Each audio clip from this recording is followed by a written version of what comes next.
So this is the Sony Ericsson W890i. It's Sony's latest Walkman phone. And you know, I have to say, Danny, for the company that invented the Walkman, I think this is still kind of like, Sony's still kind of clueless about how to make a music phone. Really? Yeah, I think so. Well, you like it? A little bit. The thing it gets right the most is this. Whoa, where'd the phone go? Oh, nice. It's pocket size, and actually, It is totally. It's nice and thin, and when you put it in a pocket, you actually forget it's there. Versus like a big clunky iPhone, which is kind of like omnipresent. It's true. This feels like it's about half the size of an iPhone. About half the size, about half the weight, and about half the screen real estate too. That is, yeah. We're getting to one of the downsides there. Yes.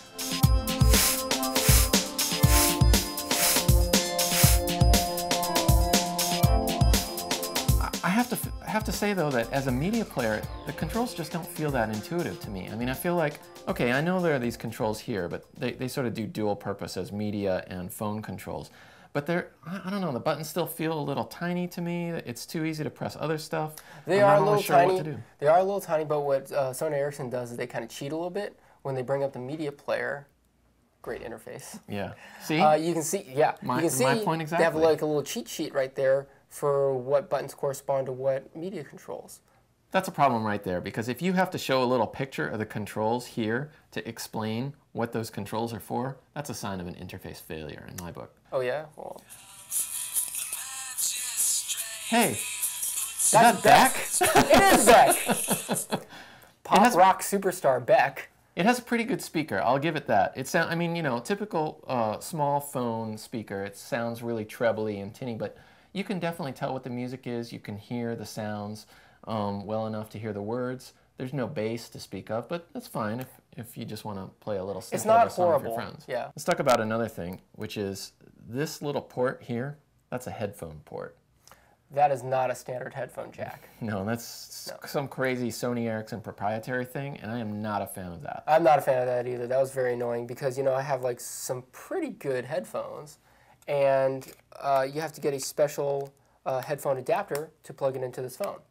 In other aspects of the phone, you know, as a web browser, I don't think it's that great. The browser is a typical clunky, small phone browser. It's almost like an afterthought, and it's really hard to use, too. And I think it's not a fully standard web browser either, because there are some drop-downs on the Wired website that didn't pop up. I'm not sure exactly what the problem is, but the phone is not an ideal web browser. It does have 3G, though, so once you can get to a site, it's going to pull up pretty fast. What's the bottom line, Danny? How does this score as a Wired.com review? Well, surprisingly enough, it scores a 7 out of 10. 7 out of 10? What, are you crazy? We've just been talking about all the ways in which this phone sucks. Right. And now you're telling me that this is a recommended product? I do recommend it, and there's a reason why I do recommend it. Because it's a good phone. A phone is a communication device that's used to make phone calls. You can talk verbally with one another. Voice. And this one is actually mobile. You can take it anywhere you want. It actually works very, very well.